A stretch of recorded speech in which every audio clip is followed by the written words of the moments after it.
nuevamente ahora al abogado Cristian Delgado, quien es profesor de la Universidad de Lima, especialista en Derecho Procesal Penal, pero también en Derecho Constitucional. Señor Delgado, buenos días y bienvenido a RPP.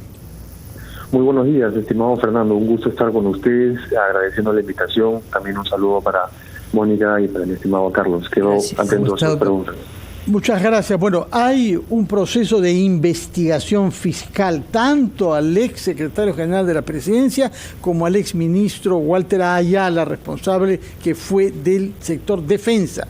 En este marco va a haber una diligencia fiscal en el Palacio de Gobierno el día de hoy, se nos dice a las 11 de la mañana. ¿En qué consiste exactamente esa diligencia y en calidad de qué se halla en esta diligencia el presidente de la República?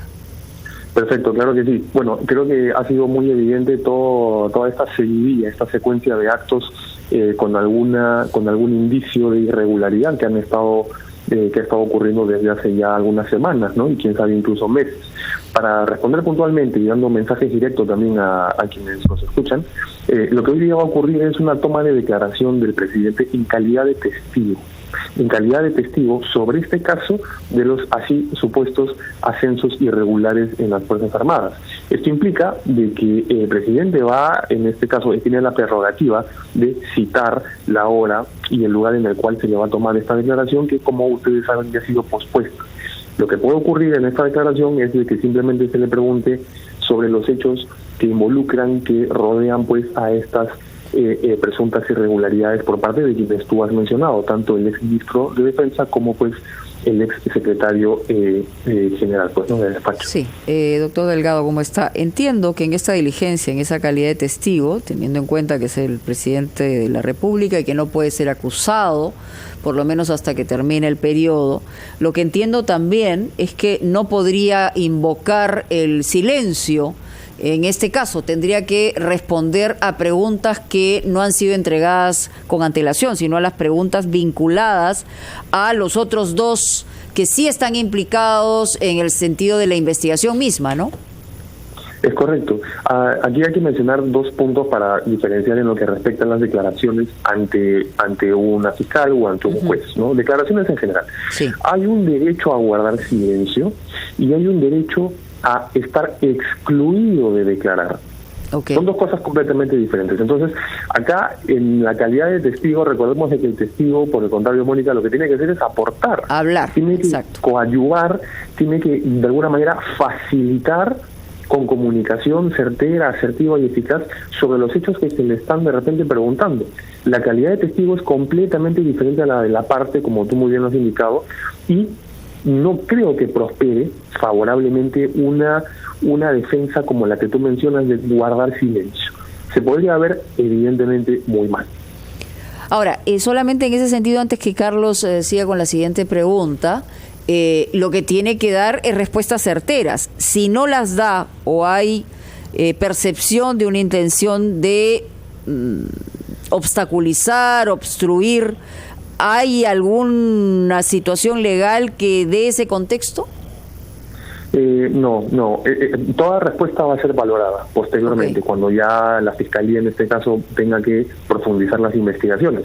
Lo que esto podría de alguna manera suscitar es de que, ya un poco anticipándome a la estrategia del abogado del presidente, el colega Pachas, lo más probable es que las preguntas sean meramente de negación, ¿no? No he conocido, no sabía nada, no eran mis chats de repente, y eso que aparece un chat el presidente, claro, ¿no? Correcto, pero también ya ha mencionado el mismo abogado, el colega Pachas, indicando de que fue tan solo una recomendación, una pregunta, ni siquiera fue una orden directa, sino una consulta. Entonces, las respuestas, para quien plantea una respuesta a nivel de este tipo de diligencias, pueden ser muy tangenciales, ¿no? Y claro, la línea que hemos estado viendo básicamente no es tanto la de transparencia, esto ya es una apreciación personal a nivel de una evaluación pues fiscal, legal,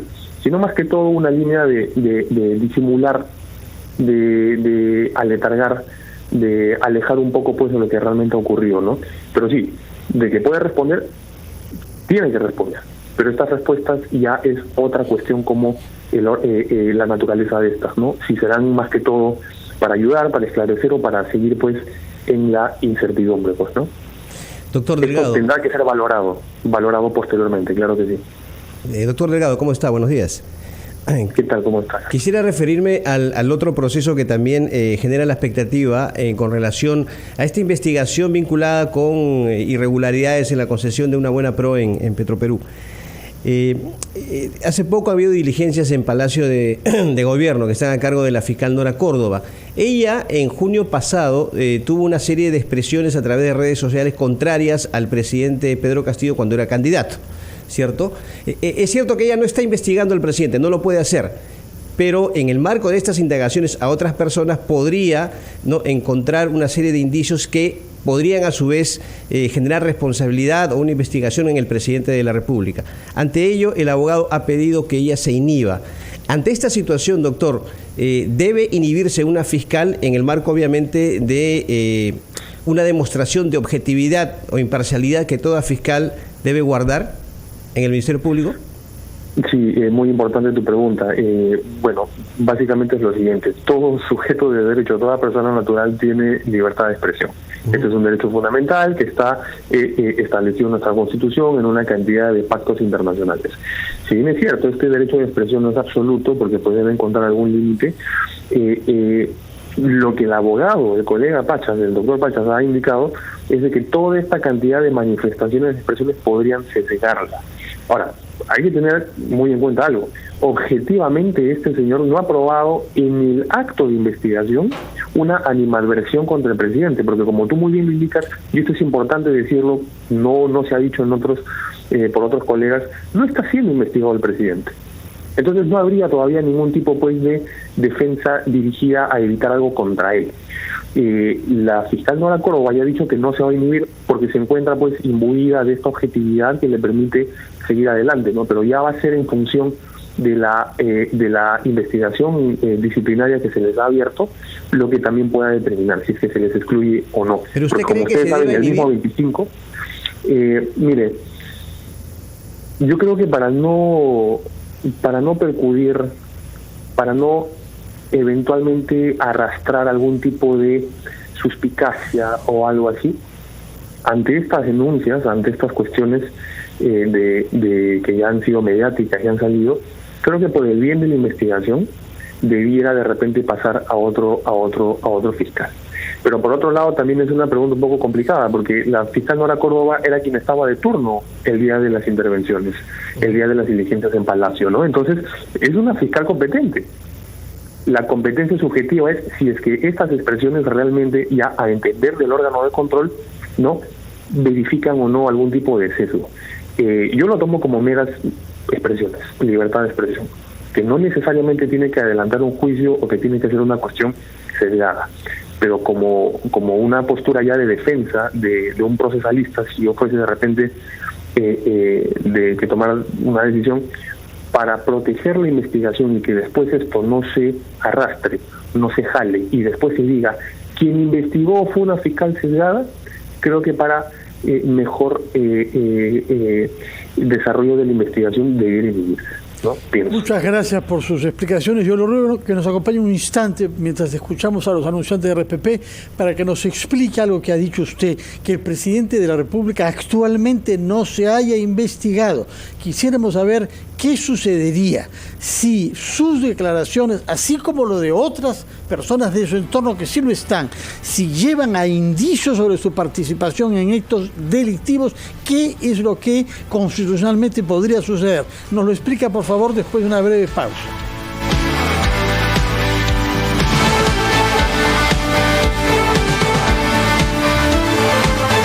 Estamos conversando con el abogado procesalista penal Cristian Delgado, que nos debe explicar qué es lo que la Constitución permite, pese a la inmunidad de la que goza en principio el presidente de la República, qué es lo que permite que judicialmente suceda si aparecen indicios de su participación en actos delictivos, como la promoción ilegal de algunos ascensos militares, por ejemplo, o si hubieran, peor aún, algunos colaboradores que se decidieran a hablar cosas que impliquen la participación del presidente Castillo.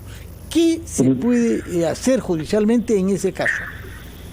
Sí, bueno, tan solo una pequeña tingencia. Mi especialidad es procesal constitucional, pero que sin duda tiene que ver muchísimo también con esto. Bueno, hay que mencionar que en primer lugar, ante una situación delictiva, no, el presidente pues no puede ser directamente llevado a los tribunales. Es por eso de que en este famosísimo artículo 113 de la Constitución, que habla sobre la vacancia, que es una cuestión que de manera reiterada la hemos venido escuchando desde el año pasado, acá sí existen una serie de situaciones o de circunstancias que podrían llevar a vacar al presidente, ¿no? Hay una inmunidad que de alguna manera protege pues así al mandatario. Pero esto de acá yo entiendo, yo visualizo de que va a acabar de alguna u otra forma en lo que ocurrió ya con el expresidente Martín Vizcarra el año pasado, respecto pues de que existían también algunos indicios o algunas cuestiones delictivas, el famoso caso Richard Bulando, el señor Richard Swing, contratista del Estado, ¿no? Y que pues ameritaron un pedido de vacancia por incapacidad moral del presidente. Y creo que se va a asumir en esta discusión, porque judicialmente es bastante complicado que pueda siquiera proseguir algo, ¿no?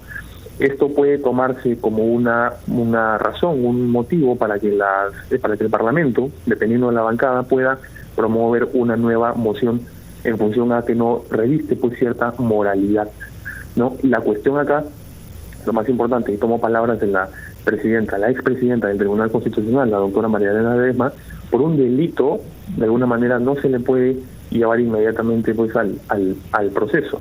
Esto implicaría así un pedido de vacancia. El tema es la incapacidad moral no se ha delimitado. La incapacidad moral como término, como función, como, vamos a decirlo así, como una razón, el año pasado el Tribunal Constitucional se eximió de resolver y de interpretar cuáles eran los alcances de esto, ¿no? Pero creo que ese es el destino un poco que acá vamos a acabar teniendo en este caso, ¿no? Si es que lograra verse algún tipo de indicio de delito, ¿no? Sí, bueno, y el otro proceso, si es que hubiese eventualmente encontrar alguna comprobación flagrante de una comisión de delito, definitivamente el proceso tendría que ser un proceso constitucional, o sea, pasa por el Congreso. Totalmente, claro que sí. Sí, acá hay una cuestión ya pues que tiene que ver con el antejuicio político, ¿no? De todas maneras, sí. Doctor Delgado, y con respecto a ese proceso sobre el caso de Petroperú, en el cual todavía el presidente no está investigado, yo quería preguntarle sobre una acción que ha presentado el abogado del presidente de la República para impedir, un posible allanamiento en Palacio de Gobierno. Ante la imposibilidad de acceder a determinados ambientes, pues queda esa posibilidad. Lo dijo la fiscal aquí en RPP la semana pasada. ¿Tiene validez, tiene fundamento este pedido, este habeas corpus presentado por el abogado para impedir una diligencia judicial, en este caso un allanamiento en Palacio de Gobierno? He tomado conocimiento de este pedido, de esta acción constitucional de habeas corpus, y realmente luego de analizarla no tiene fundamento. No tiene fundamento. ¿Por porque qué? El pedido, muy bien, porque el pedido puntual es evitar el allanamiento, ergo, en consecuencia, evitar las investigaciones. Y es básicamente que yo le diga a un juez, a través de una acción constitucional, ordena que la Fiscalía cumpla sus funciones y sus atribuciones constitucionales, por cierto, de investigación, de descubrimiento de hechos y qué sé yo. Entonces, no puede haber una acción que impida de alguna manera la realización de cierta función de una entidad pública. Es como si yo interpusiera una demanda contra el Congreso para que no emitan leyes, imagínense. Entonces, ese es el sentido, eso es lo que se quiere. El argumento, tampoco, sí. Disculpe, doctor, uno de los argumentos es de que, bueno, el Palacio de Gobierno es considerado un monumento histórico de la ciudad y por lo tanto no pueden abrirse sus puertas, no pueden romperse las puertas, las rejas, etcétera, etcétera. Eso es lo que señala el habeas corpus. Sí, y yo tendría que responder eso de una manera muy directa. El habeas corpus no tutela el patrimonio histórico, estimado Carlos. El habeas corpus tutela la libertad que está siendo de alguna manera restringida o aminorada en base a una falta del debido proceso. una detención, una prisión. O sea, el destino de esto es el rechazo. No tendría otro camino. Totalmente. No hay fundamentos, porque además, nuevamente, cuando esto no ha ocurrido, los antecedentes nos muestran de que el año pasado también, exactamente para el caso que he hecho referencia, ingresaron fiscales a ver justamente los documentos, los archivos, las computadoras, todo para recabar información. Por eso yo, cuando salió esta noticia y leí el habeas corpus del colega, lo que inmediatamente me vino a la mente es, bueno, a veces quien se excusa se acusa anticipadamente, porque si el presidente no está siendo investigado, ¿por qué pide entonces, de alguna manera, para impedir, para que no se allane el Palacio cuando es tan solo la toma de documentación? Claro que a él no se le está haciendo nada, absolutamente. Señor abogado, respecto a la diligencia fiscal que debe tener lugar ahora a las 11 de la mañana, ¿es necesario que la propia fiscal de la Nación, Zoraida Ábalos, asista y dirija esa diligencia? 1, y 2, las preguntas que se formulen, ¿tienen que serle entregadas previamente o pueden ser formuladas espontáneamente al jefe de Estado durante la diligencia? Sí, constitucionalmente la fiscal de la Nación es la que conduce las investigaciones contra el presidente de la República. O sea, ella debe apersonarse físicamente y hacer la gestión ahí. Sí, en principio sí. Sí. Ahora, la segunda pregunta que también comentas es muy importante, porque también ya has estado incluso viendo y ha sido un pedido, pues, ¿no? No hay forma de que anticipadamente para las preguntas a un testigo o a una parte involucrada se le pueda presentar de manera previa, por una sencilla razón. Las respuestas deben ser espontáneas. Las respuestas deben ser dadas ipso facto, en ese momento. O sea, no elaboradas, no preelaboradas. Ahora, lo curioso es que si está asesorado el presidente por un abogado, se haya tenido la intención de solicitar preguntas. Es una cosa extraña, ¿no? Por decirlo menos es extraño, ¿no? Y no he visto en los años de experiencia que tengo que uno pida previamente las preguntas, pero ¿para qué? Si los mismos códigos procesales nos indican de que es una respuesta espontánea en la que se tiene que dar. Claro. Y además el testigo, la respuesta que dé es para absolver, esclarecer, nada contra sí, solo sobre el hecho. Solo sobre el hecho. Entonces, no entendería cuál es la finalidad de que tengan las preguntas previamente, para estudiarlas, para ver qué respuesta va a dar. No es lo que la normativa procesal ni aunque sea testigo, ¿no? Ni aunque sea testigo. Ya. Ni aunque sea testigo. No. ¿Y las respuestas deben ser dadas de manera espontánea por el propio investigado o puede delegar esa, digamos, función en su abogado? No, las respuestas deben ser espontáneas, propiamente dadas por el investigado. Pero en este caso el que da el testimonio, porque los investigados son otros, ¿no? Sí, claro. Ayala y el presidente es testigo. Claro. Exactamente, no, claro, pero es que se le está haciendo esta diligencia en calidad de testigo y él tendría que dar porque es indelegable, es personal la deposición en este caso de testimoniales, ¿no? Uh-huh. Y si entra en contradicciones en esas respuestas, no lo inculpa, digamos, simplemente es la percepción que pueda tener en este caso quien hace las preguntas, como es la fiscal, para sacar conclusiones de las otras personas.